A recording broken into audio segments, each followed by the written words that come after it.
Power is like drinking salt water. The more you drink, the thirstier you get. I think what we need and what we have more of today are empowered teams rather than entitled self-promoters.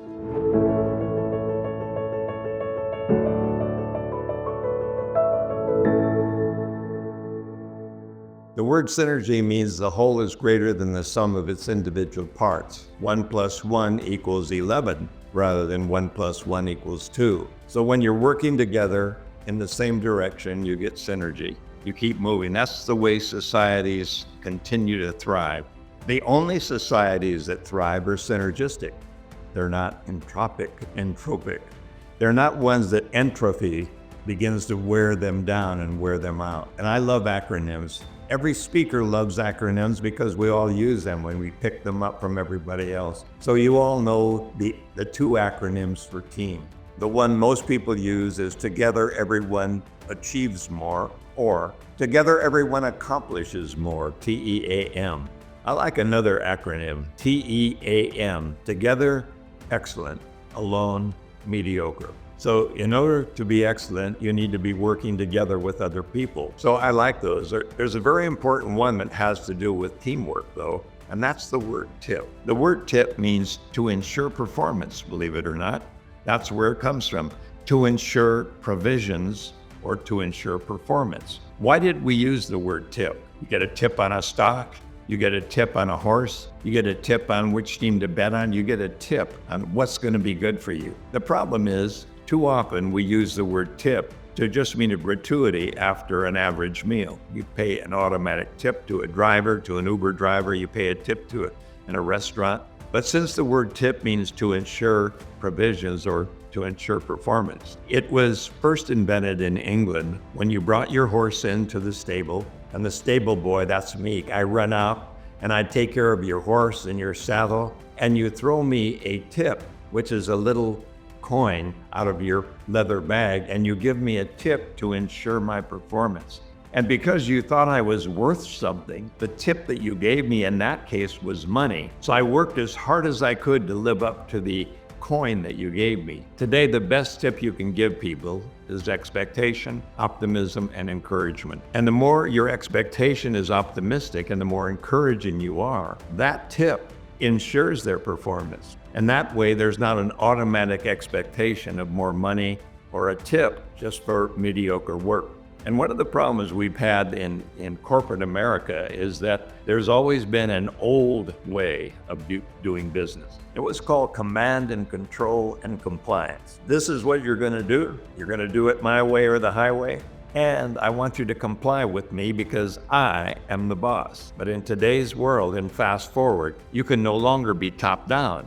You have to be like a circle, like a ring of synergy. It's circular now, not top down, not bottom up, but circular teams working together synergistically, like in a garden. And so instead of command, control, compliance, do it my way, winning by intimidation. That was the old way. You can't imagine how many corporate Fortune 500 executives, how many CEOs of the biggest companies in America were intimidators. I used to go to some of the meetings when I would speak at them and hear the head of this big company would say, the reason I got you all together is I want to tell you I'm not very satisfied with what you're doing, and let me hear from you. And what he would do would be to interview different managers. And no matter what they said, he was smarter, he was more powerful, he was more intimidating. And pretty soon they all realized that they had to kind of do what he said and be afraid of him. And it felt so good for him to have that power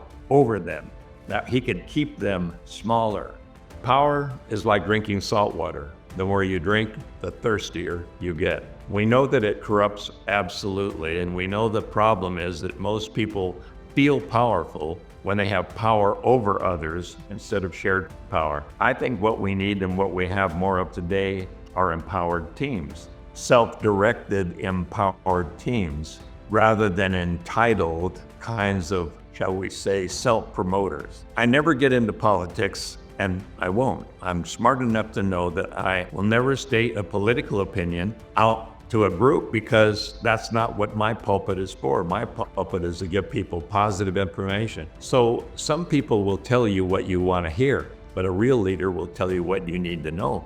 Some people will tell you things to make you want to vote for them and love them, but a leader will tell you something that will make you vote for yourself and be more confident in yourself. Some people will tell you what they're going to do for you, but a real leader will tell you what you must do for yourself in a synergistic team, because you have a different kind of contribution to make than he or she might. That's what teamwork is all about, the synergy is all about. And since we're talking about empowered teams and teamwork, my first real experience with a winning team, I've done many sports teams in the past, Chicago Bears, 1985, Miami Dolphins during their Super Bowls. But in 1980, I had the good fortune to be chairman of psychology for the United States Olympics in Lake Placid, New York, with the Miracle on Ice with Herb Brooks. They were a young group. The average age was less than 21. 18 to 21 years old, and not a single one of those ice hockey players was drafted for the NHL. In other words, it was not a team of superstars. It was a team of young, excited, wanting to learn, wanting to contribute, young people trying to be their best on a team, helping each other. And they were very young, they were very smart, they were very green, and they were beaten 10-3 by the former Soviet Union Russian team in the big red uniforms with 8 hockey sticks, all military trained, all skating together for many, many years. But on that one day, I remember the coach. You're my gold medal winners. I want you to know how proud I am of all of you. Yes, they're intimidating. Yes, they are very overconfident. Yes, they believe they're going to knock you off the ice. But let me tell you something about yourselves. I've been working with you, and I want you to know I'm so proud to be your coach, so proud to be part of this team. And here's what I expect. I expect 70 minutes, just a little over an hour of the best you can give. And I want you to skate as fast as you can. I'm going to keep substituting. I'm going to keep you fast and moving and skating because you're young. You've got the energy. You've got the excitement. They're overconfident, but you're hungry. And being hungry to do better, you're my gold medal winners. They haven't watched, again, the evening news enough. They hadn't been told they couldn't do it enough. They believed what their leader said. He had the vision. He had the experience. And so what became a miracle on ice was simply synergy in action. It was a group of young people working together, being substituted, doing their best for that one beautiful moment in time. You know, empowered teams are so incredibly important. And each one of us, you and I, need to be a team leader rather than just a team member. That means first we have to have the vision, a clear vision, which is why we dealt with focus. The clearer the vision, the more the people understand that the leader knows where she or he is going. And everyone wants to join somebody with a clear purpose, vision, a mission that can be stated so that everyone understands what we're all trying to do together. Here's the psychological truth about leadership. If you tell people something that they know they can't achieve, they're not going to get almost there. They're not going to put in the effort. It's called the expected level of achievement. You will never be motivated to do anything that you don't expect to be able to attain. So if you shoot for the moon, you're not going to get 3/4 there. So a real leader uses realistic parameters. The other thing a real leader has, in my opinion, is ethics. And ethics are called non-situational integrity, which means that you don't do things for the expediency of the moment. You do things that don't overcome your fear or don't please you, but you do them because you're right. And you do them because the bottom line of integrity is more important than the money, the status, the pleasure, or overcoming or hiding the fear. You do it because it's right, and that makes you ethical 24/7. So it makes you more transparent. The thing that leaders need more than anything today, we talk about, we read about it, it's hot right now. Emotional intelligence, EQ, EI, empathy. Sympathy is taking another's cause onto yourself. So sympathy is when you're a sympathizer, you take their cause as your own. Empathy is when you're a leader and you walk in their shoes as if you were that person. You're able to bring out the way they feel, where they're coming from. Empathy is incredible. It's called feeling with another person. not just feeling for them. One of the best examples of empathy I've ever experienced was a 5-year-old boy, maybe he was 5, I think. His mother was dragging him through a mall during the Christmas holidays. So picture a little boy being dragged through the mall. He's pretty short, so he can't even see over the counters. So what does he see?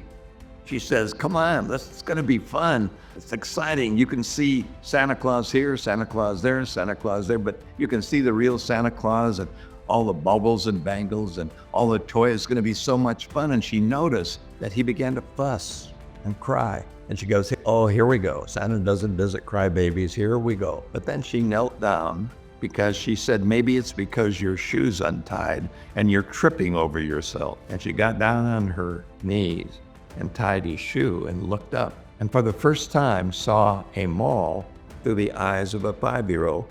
Can't see over the counters, can't see the toys, can't see. All you can see is bumping and thumping and crushing and rushing. Giant stovepipe legs. It's not any fun.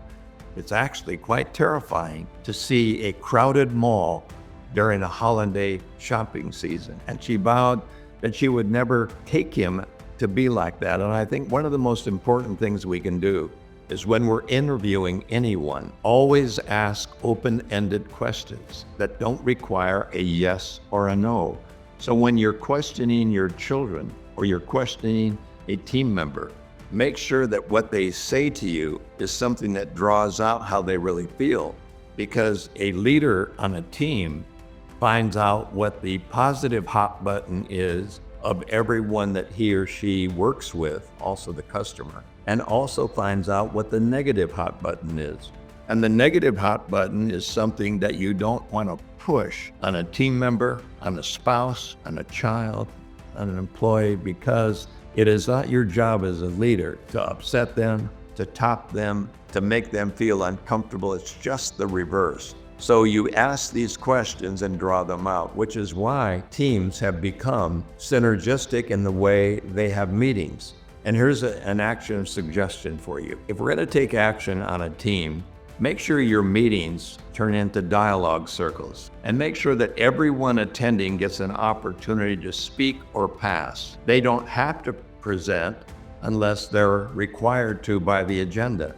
But a meeting is set with an agenda. You tell them what we're meeting for, you tell them what the parameters are, and then you have open-ended questions all around the table in a circle, regardless of the status of the employee or team member attending. And everyone gets to state their feeling, their belief, their suggestion without the fear of recrimination, of being put down, of being told it was a stupid question or we tried that last year. In other words, dialogue means everyone gets a chance to share, and leaders therefore get the feedback that they really need, the feedback from the people closest to the problems.